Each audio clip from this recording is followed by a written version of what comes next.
여러분이 하나님을 잘 알고자 하면 반드시 예수님을 잘 알아야 됩니다.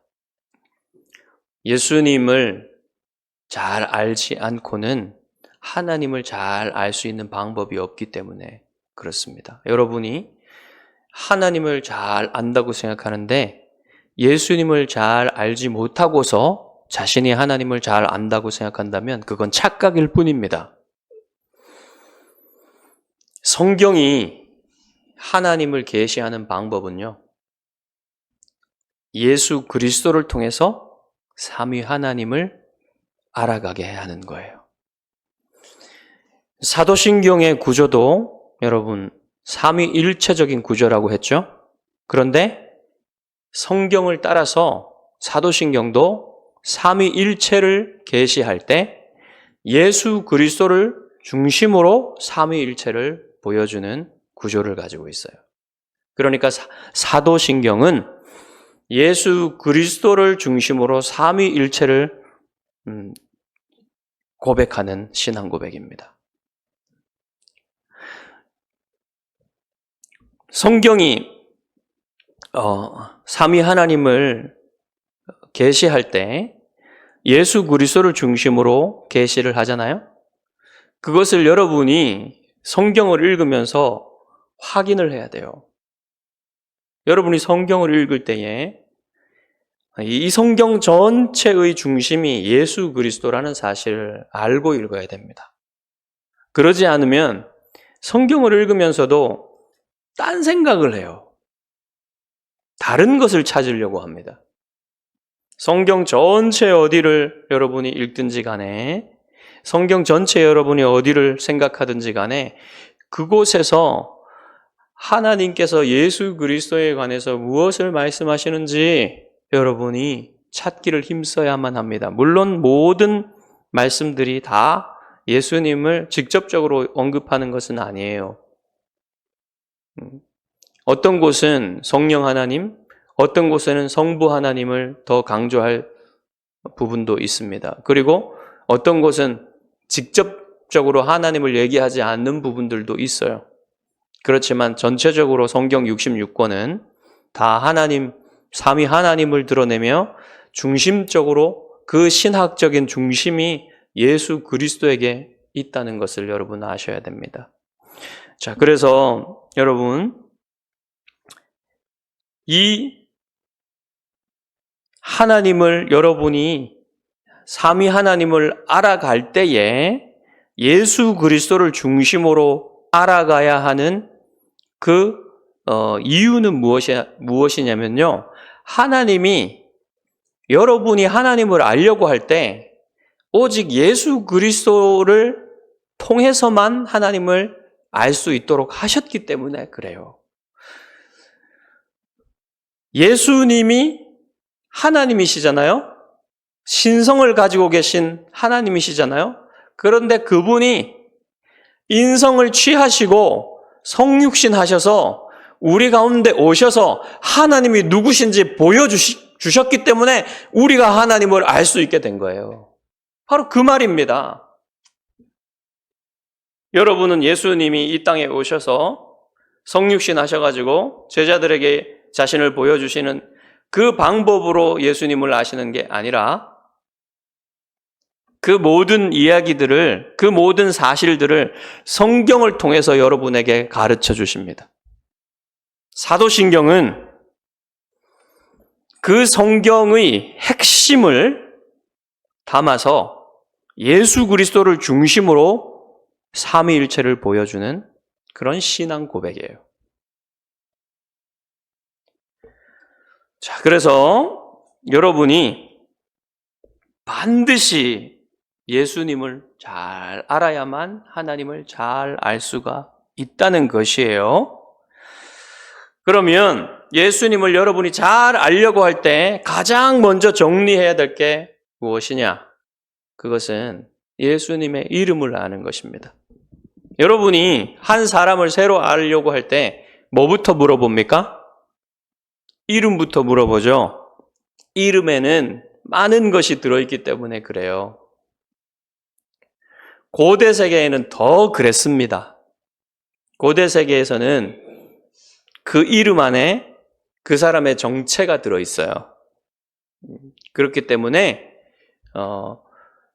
예수님을 알려고 할 때도 똑같이 이렇게 적용이 됩니다. 예수님의 이름이 무엇인지 먼저 잘 정리가 되어 있어야지 예수님이 누구신지 어떤 분이신지 여러분이 잘 알게 된다는 거예요. 그래서 오늘은 이 사도신경에 예수님에 관한 첫 번째 고백에서 예수님의 4가지 호칭에 대해서 우리가 고백하게 돼요. 뭡니까? 예수 그리스도 그 외아들 우리 주입니다. 이 순서는 라틴어 원문을 따라 하는 거예요. 예수 그리스도 그 외아들 우리 주. 이것은 라틴어 원문의 순서를 따른 것이고요. 우리는 어떻게 합니까? 그 외아들 우리 주 예수 그리스도를 믿사오니라고 그러죠. 그러니까 순서가 앞뒤가 바뀌어 있어요. 그래 우리는 원문에 따라서 그 순서를 살펴볼 것입니다. 자, 여러분이 예수님이 누구신지를 진지하게 알려고 한다면 먼저 이 4가지 이름이 무슨 의미인지를 잘 알아야 된다는 거예요. 그래서 사도신경은 먼저 이 4가지 호칭을 고백하도록 한 것입니다. 예수님의 4가지 이름. 여기에 어마어마한 진리가, 아름다운 진리가 담겨져 있어요. 위대한 진리가 담겨져 있어요. 그래서 여러분이 이것을 정확히 알고 여러분이 무엇을 고백하는지를 알고 고백을 해야 돼요. 늘 그냥 암송을 하지만 그 암송하는 고백의 내용에 무엇이 담겨 있는지 알지도 못하고서 고백한다면 그건 이방 종교랑 비슷한 것이 되는 것입니다. 그래서 여러분 어떤 종교들은요, 그냥 계속 뭔가를 반복해서 말을 하라고 해요. 그렇죠. 그럼 불교에서 그런 거 많이 하잖아요. 불경을 외우는 거. 그거 알고 합니까? 모르고서 하는 거예요. 무슨 뜻인지. 그래서 여러분 주문을 외우는 것이 마치 어떤 신비한 그 주문을 계속 외우면 신비한 능력이 있는 것처럼 가르치기 때문에 자꾸 이방 종교 다른 종교에서는 그렇게 주문을 외우는 것입니다. 그러나 사도신경은 그렇게 하면 안 된다는 거예요. 사도신경은 여러분 전인적인 믿음의 고백으로 드려야 돼요. 전인적이라 하는 것은 여러분의 지성과 의지와 감정을 다 담아서 믿음으로 고백을 한다는 것입니다. 그래서 여러분, 우리의 믿음은 맹목적인 게 아니에요. 이해를 추구하는 믿음인 것입니다. 믿음을 주시면 우리는 그 믿음의 내용에 대해서 알고 싶은 거예요. 사랑하게 되는 거예요. 여러분이 사랑하는 거 한번 생각해 보십시오. 여러분 뭘 사랑하십니까? 그리고 그 사랑이 지속되는 건 뭡니까? 거기에 가치가 있고 거기에 아름다움이 있을 때 계속해서 사랑하게 되죠. 그러니까 예수님의 이름 안에 어떤 아름다움과 가치가 있는지를 여러분 아시고서 고백을 해야 된다는 것입니다. 이제 예수님을 부르는 4가지 칭호를 하나씩 살펴보겠습니다. 먼저 예수라는 이름은요, 예수님의 개인적인 이름이에요. 고유한 이름.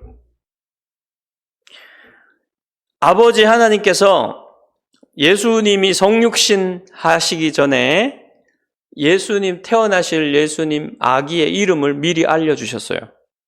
마리아에게. 뭐라고 했습니까? 보라, 내가 잉태하여 아들을 낳으리니 그 이름을 예수라 하라.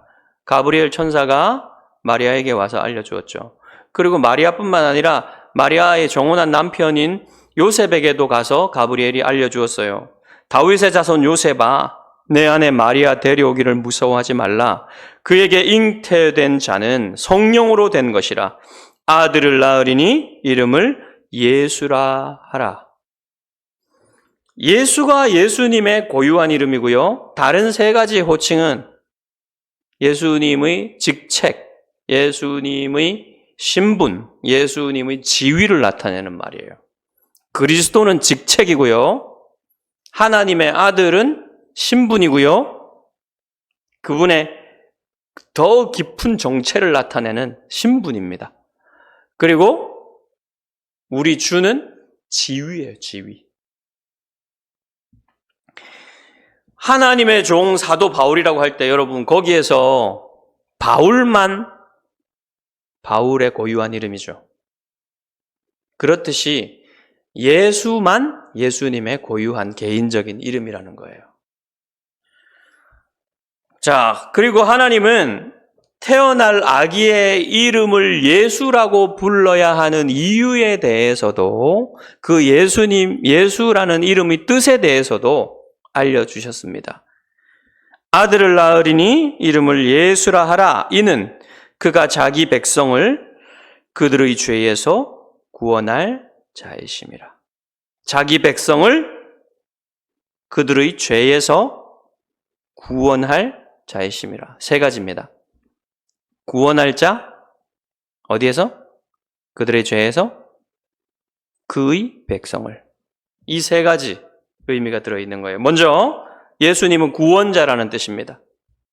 예수님은 창세기 3장 15절에서 여자의 후손이 뱀의 머리를 깨뜨릴 것이라는 하나님의 약속이 주어진 이후로 구약 성경 전체를 통해서 선지자들에게 말씀하신, 선지자들에게 보여주신 그 예언을 통해서 약속하신 그 구원자가 바로 예수님이라는 사실을 말하는 거예요.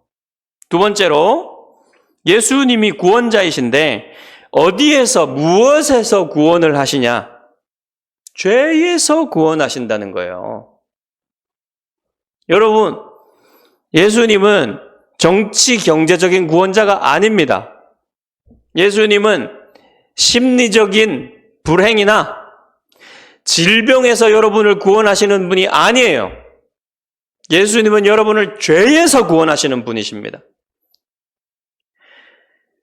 죄에서 구원을 해야만 그 구원이 완전한 구원이 되는 거예요. 예수님은 한 번도 자신이 정치 경제적인 그런 구원자라고 말씀하신 적이 없어요. 예수님은 여러분의 원수들에게서 구원하시려고 오신 분이십니다. 여러분들의 원수는 누구입니까? 죄와 죽음과 마귀예요. 그 죄와 죽음과 마귀에서 구원하시려면 반드시 여러분을 죄에서 구원하셔야만 합니다. 죄 때문에 여러분에게 육체적인 죽음과 영원한 죽음이 왔어요. 그 영원한 죽음을 죽이시기 위해서 예수님은 죽음으로써 죽음을 죽이셨습니다. 사탄의 권세인 사망, 사탄이 죄를 통해서 들어온 이 사망을 가지고 사람들을 흔들기 때문에 죽음을 사탄의 권세라고 하는 거예요. 죽음과 생명은 하나님께 달린 것이지만 사탄이 그 두려움을 가지고 흔들기 때문에 사탄이 여러분 죽음의 권세를 가진 자, 이렇게 얘기를 하는 겁니다. 그 사탄의 권세도 주님이 죽음을 죽이심으로써 무너뜨리시고, 죄의 권세는 주님이 죄 때문에 죽게 된 여러분들을 위해서 십자가에서 죽으심으로 죄의 값을 모두 치르심으로 주님이 여러분 죄의 문제를 해결하신 것입니다. 죄 때문에 여러분 죄책이 생겼고 죄의 오염이 생겼습니다. 죄책은 여러분이 영원한 지옥에 들어가야만 하도록 요구해요. 그게 죄책입니다. 그리고 죄의 오염은 오염된 영혼으로서 늘 하나님을 미워하고 하나님을 대적하는 영혼으로서 늘 범죄로서 하나님의 진노를 쌓기 때문에 하나님과 원수가 되는 것입니다. 그 죄책과 죄의 오염을 해결하여 주시려고 예수님이 오셔서 여러분이 주님을 믿는 순간 여러분의 죄책은 해결이 됩니다.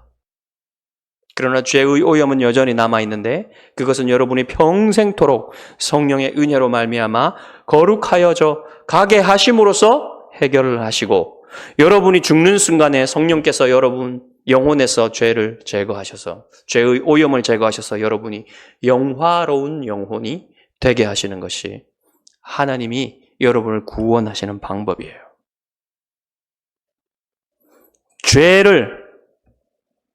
죄에서 여러분을 구원하시기 위해서 주님이 오셨습니다. 그리고 세 번째는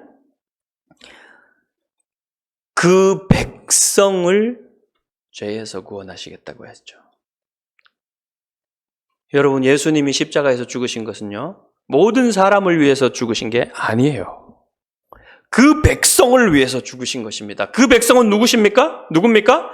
영원전에 아버지 하나님께서 그 백성으로 택하신 사람들만을 위해서 십자가에서 그들을 위해서 죽으신 것입니다. 그들은 예수 그리스도를 믿음으로 말미암아 그의 백성이 되는 거예요.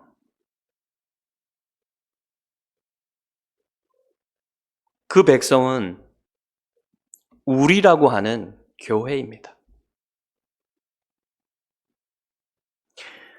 그 백성을 위해서 주님이 죽으신 거예요. 여러분이 예수 그리스도를 믿으면, 예수가 그리스도인 것을 믿으면 여러분 그의 백성이 되는 것입니다. 자, 이렇게 여러분, 예수라는 이름에는 이러한 세 가지 의미가 들어있다는 사실을 하나님께서 직접 가르쳐 주신 거예요. 그리고 여러분, 이스라엘을 누가 이스라엘 땅으로 이끌었습니까? 여호수아죠, 여호수아. 여호수아는 히브리어로 예호슈아라고 읽습니다. 예호슈아는 헬라어로 예수스라고 읽습니다. 그러니까 여러분, 그 영어로는 예수님 지저스죠. 우리말은 예수죠. 헬라어 원문의 발음과 비슷한 게 뭐예요? 예수잖아요.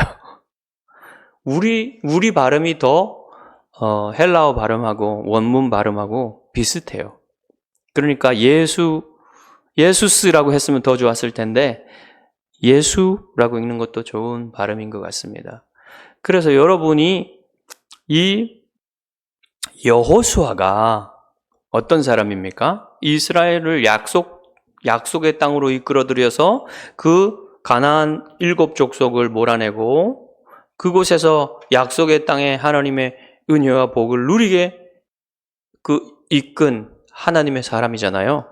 그렇듯이 예수님은 새 언약 백성을 데리고 하나님의 나라로 들어가게 하시는 분이세요. 그리고 여러분 안에 있는 죄, 여전히 남아있는 죄의 오염과 싸워서 이기게 하시고 마귀와 싸워서 이기게 하시고 세상과 싸워서 이기게 하시고 결국은 영원한 하나님 나라를 상속받게 하시는 분이 예수 그리스도시라는 말입니다. 그 바로 예수라는 거예요. 예수라는 이름에 들어있는 뜻이 바로 그런 것이라는 말입니다. 자, 이제 예수라는 이름을 살펴봤으니 그리스도라는 칭호를 살펴보겠습니다. 그리스도, 예수를 여러분이 그리스도라고 부를 때, 여러분이 예수 그리스도라고 하잖아요? 그럴 때 그것은 예수님은 그리스도십니다 라고 고백하는 거랑 같은 거예요. 원래 베드로가 뭐라 그랬습니까? 주는 그리스도시요 살아계신 하나님의 아들이시라 그랬죠. 바로 그 주는 그리스도십니다 라는 고백을 예수 그리스도에 담는 거예요. 여러분이. 자, 그리스도라는 칭호는 직책이라 그랬죠. 직책. 히브리어로는 마시아흐입니다. 즉 메시아예요. 메시아. 마시아흐. 이것이 뜻이 뭐냐면요. 기름 부음을 받은 자라는 뜻이에요. 그것을 헬라어로 옮겨 번역해가지고 크리스토스가 된 겁니다. 크리스토스도 기름 부음을 받은 자라는 뜻이에요. 그래서 여러분, 우리는 그 크리스토스를 우리말로 해서 그리스도라고 하는 거예요. 자, 그런데 구약 성경에서 세 직분이 있어요. 구약 성경에 기름 부음을 받고 세워지는 세 직분이 있는데 선지자와 제사장과 왕입니다. 선지자와 제사장과 왕이 기름 부음을 받았기 때문에 마시아흐입니다. 구약 성경에서. 그들이 마시아흐예요. 왜냐하면 기름 부음을 받은 자이기 때문에 그들이 마시아흐였습니다. 자, 그런데 구약 성경에서는요. 세 직분이 한 사람 안에 통합된 경우는 없어요. 제사장과 선지자가 통합된 사람은 누구입니까? 딱 기억나는 사람? 사무엘과 에스겔. 그 다음에 선지자와 왕이 통합된 사람 누굽니까? 딱 생각나는 사람? 다윗. 그리고 세 가지가 다 통합된 사람은 없어요. 다만 모세는요. 이스라엘의 제사장과 왕이 세워지기 전에 선지자와 제사장과 왕적인 것이 함께 있었던 사람입니다. 그러니까 모세는요, 옛 언약의 중보자로서 그리스도의 그림자가 되는 거예요.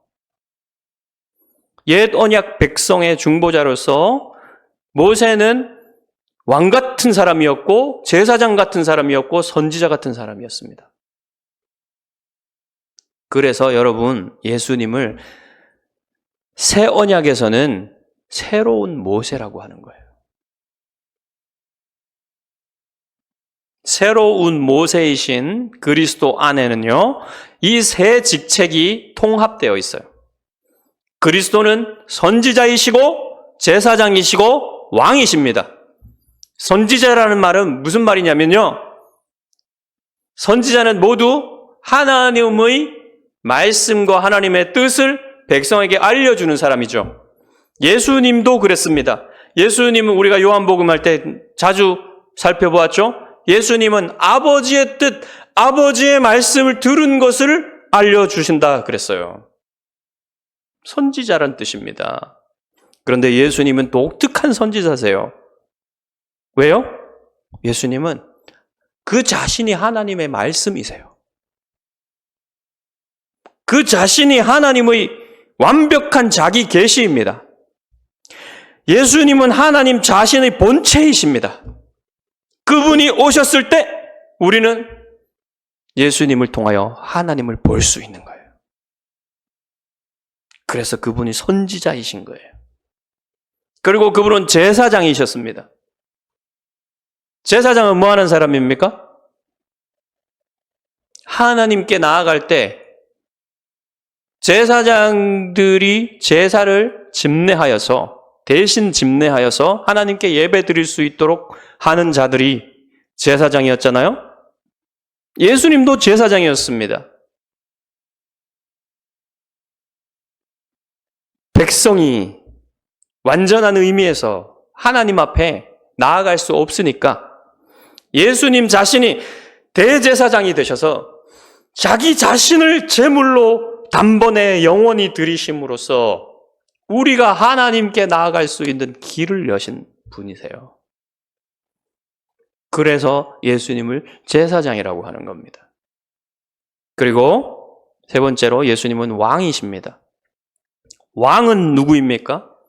왕은 백성을 위해서 싸우고 백성을 이끌고 백성에게 필요를 공급하는 사람이 왕입니다.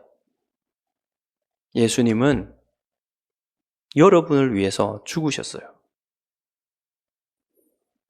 원수와 싸워 이기기 위해서 죽으셨습니다. 그래서 결국은 부활하셔서 원수를 이기셨습니다. 그리고 여러분을 이끌어서 천국으로 데려고 들어가시고요. 여러분의 모든 필요를 채우시기 위해서 부활하시고 승천하시고 왕좌에 앉으셔서 그곳에서 성령을 여러분에게 보내주셨어요. 성령을 보내심으로써 여러분 안에 성령께서 사시게 하심으로써 여러분 안에서 여러분을 다스리고 계시고 교회를 다스리고 계시고 온 세상을 다스리고 계시는 분이 예수님이십니다. 그렇게 예수님은 여러분과 함께 하심으로써 여러분의 모든 필요를 채워주시고 계시는 것이에요. 예수님은 사랑으로 통치하시는 왕이십니다. 그래서 여러분이 예수님의 통치를 받을 때 완전한 안식과 완전한 기쁨을 누릴 수 있는 거예요. 그 안식과 그 기쁨이 이 땅에서는 완전해질 수 없지만 주님이 그것을 완성하실 날이 곧 옵니다. 여러분이 완전한 안식과 완전한 평안과 완전한 기쁨을 누릴 때가 곧 옵니다. 주님이 재림하시면 그것이 이루어집니다. 그렇게 주님은 선지자와 제사장과 왕이세요. 주님, 예수님 안에 이 세 직분이 통합되어 있다는 것을 말하기 위해서 여러분이 그리스도라고 고백하는 겁니다. 예수 그리스도라고 고백할 때 이처럼 놀라운 의미들이 그 안에 담겨져 있는 것입니다. 그리고 그 다음에는 그 외아들이라는 거예요. 자, 그 외아들이라는 이 호칭을 살펴보기 전에 제가 하나 말씀을 안 드린 게 있어서 조금 더 말씀드리겠습니다.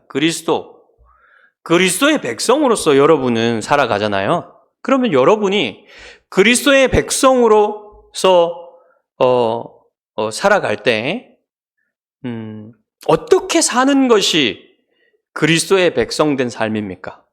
그 핵심은 무엇입니까? 그것은요, 왕이신 예수님이 주시는 것을요, 누리고 사는 거예요. 누리고 사는 거. 그게 백성된 삶입니다.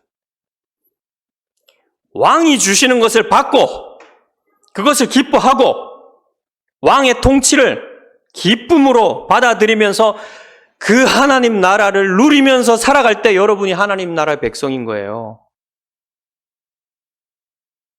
그 통치를 싫어하고 그 통치를 기뻐하지 않고 주님의 다스림을 받는 것을 싫어한다면 그 하나님 백성이 아닙니다. 그리스도의 백성이 아닙니다. 여러분이 하나님 나라를 누리려면요, 그리스도의 통치를 기뻐하셔야 돼요. 그리스도의 다스림을 기뻐하셔야 됩니다. 자, 이제 그 외아들은 신분이죠, 신분. 누구의 외아들이란 말입니까? 성부 하나님, 아버지 하나님의 아들이라는 거예요. 그래서 이 말은 무슨 말이냐면 삼위일체 안에서 예수님이 아버지의 아들 되심을 나타내는 말입니다. 성부 하나님, 성자 하나님 할 때 성부 하나님은 성자 하나님의 아버지가 되시고 성자 하나님은 성부 하나님의 아들이 된다는 거예요. 그 관계를 이 말에 넣어 놓은 것입니다. 그러면 여러분이 그 외아들이라는 고백을 할 때 여기에는 무슨 뜻이 들어 있습니까? 바로 성자 하나님이라는 것은 그분 자신이 신성을 가지신 성부 하나님과 동일한 능력과 영광을 가진 신성을 가진 분이라. 그분이 하나님이시다라는 것을 고백하는 것이고요. 그 다음에 삼위일체 안에서의 관계는 바로 성부 하나님의 아들됨. 성부 하나님과 성자 하나님의 이 관계를 나타내는 거예요. 이 독특한 관계. 그래서 여러분이 그 외아들이라고 할 때는 성부 하나님의 유일한 아들이라는 뜻이 아니고 하나밖에 없는 아들이라는 뜻이 아니고요. 하나밖에 없는 아들이라는 뜻이 아니고요. 독특한 영원한 관계를 말하는 겁니다. 아버지와 아들의 독특한 영원한 관계. 이 관계는 아버지와 아들 사이의 이 관계밖에는 없어요. 영원한 관계입니다. 영원히 아버지께서 아들을 낳으시는 거예요. 아들은 영원히 아버지께로부터 태어나시는 것입니다. 시작도 끝도 없는 출생과 시작도 끝도 없는 태어나심이에요. 이 관계를 그 외아들에 담아 놓은 것입니다. 그래서 여러분, 이 관계는요, 영원부터 영원까지 변함이 없는 거예요. 변함이 없어요. 언제나 여러분 세상을 창조하시기 전에도 성자 하나님은 아버지의 아들이셨어요. 그리고 여러분이 천국에 가서도 성자 하나님은 여전히 성부 하나님의 아들이십니다. 여러분은 무엇입니까? 여러분은 하나님 아버지께 입양된 자녀예요. 여러분이 아무리 영광스러워지더라도 예수님처럼 하나님께 아들이 될 수는 없어요. 여러분은 입양된 자녀일 뿐입니다. 그리고 피조물일 뿐입니다. 그래서 여러분이 천국에 가서도요, 영원히 성자 하나님께 예배드릴 것입니다. 성부 하나님께 예배드릴 것입니다. 성령 하나님께 예배드릴 것입니다. 삼위 하나님께 여러분은 영원히 예배하게 될 거예요. 그리고 우리 주라는 칭호. 성자 하나님은 영원히 창조 이래로 모든 피조물의 주님이셨죠. 그러나 타락 이래로 사람들은 그분을 알지 못했습니다. 물론 아담도 삼위일체 하나님을 잘 알지는 못했어요. 하나님은 알았어도. 성자 하나님이 누구신지 몰랐고 성자 하나님께 믿음을 고백하지 못했고 성자 하나님께 예배를 드리지 못했습니다. 그러나 예수님이 성자 하나님이 이 땅에 인성을 취하시고 성육신 하시고 자신을 나타내셨을 때 사람들은 비로소 이제 예수님이 죽으시고 부활하시고 승천하셔서 왕좌에 앉으시고 성령을 보내주셔서 그들에게 삼위일체 하나님이 누구신지 알려주셨을 때 비로소 사람들은 성자 하나님이신 줄 알게 된 것입니다. 그래서 여러분, 창조주로는 하나님을 알았어도 구속주로는 몰랐는데 예수님이 하늘에 오르셔서 왕좌에 앉으시고 성령을 통하여 온 세상과 교회를 통치하시기 시작하셨을 때 드디어 하나님의 백성은 예수 그리스도를 주님으로 구속주로 고백하기 시작했던 것입니다. 자, 이것은요 뭐냐면 예수님이 영원전에 삼위일체 안에서 맺으신 구속 언약 아에서 약속하셨던 게 있죠. 그것을 이루셨잖아요. 십자가에 죽으시고 부활하심으로써 다 이루셨잖아요. 그때 약속된 상급을 예수님이 받으신다는 거예요. 그 상급은 무엇입니까? 진실로 모든 세계의 우주의 통치자가 되시는 것이고 교회의 주가 되시는 것. 그것이 바로 그 주님의 상급이었습니다. 예수님의. 그것을 여러분 예수님이 그런 영광에 무엇인가 예수님이 영광이 부족해서 더해진 게 아니라 예수님이 행하신 일 때문에 그 위대한 구속의 일 때문에 구속받은 백성이 예수님의 영광을 비로소 인식하고 예수님의 위대하심을 찬양하기 시작했다는 거예요.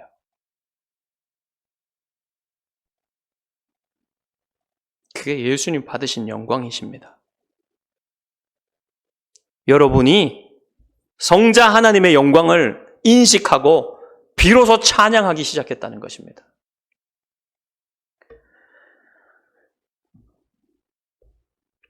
자, 그리고 여러분이 우리 주라고 고백하잖아요. 이때 우리는 교회를 말하는 거예요. 여러분이 교회의 일원으로서 하나님 백성된 자들로서 주님이라고 고백하는 거예요. 함께. 교회와 함께 여러분이 교회의 일원으로서 주님이라고 고백하는 것입니다. 그리고 개인으로서도 마찬가지로 여러분의 주님이시라는 것이죠. 그것은 무엇입니까? 주님이 여러분을 값주고 사셨기 때문에 여러분이 가진 모든 것들은 다 주님의 것이라고 고백하는 거예요. 여러분의 재산, 여러분의 건강, 시간, 여러분의 은사, 영적인 은사, 여러분의 목숨까지도 주님의 것이라고 고백하시는 것입니다.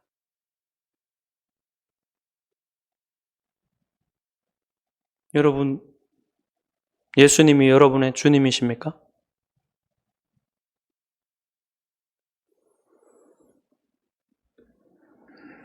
자, 이제 사도신경의 두 번째 항목을 살펴보았습니다. 그 외아들 우리 주 예수 그리스도를 믿습니다 라고 고백하는 것이 그 고백이 얼마나 많은 것, 얼마나 높고 영광스럽고 위대하고 아름다운 진리를 담고 있는지 여러분 생각하시고 또 생각하십시오.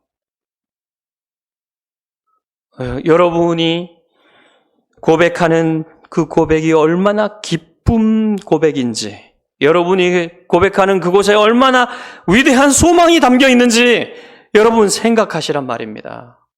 이 사도신경을 신앙 고백할 때 반드시 생각하시라는 거예요.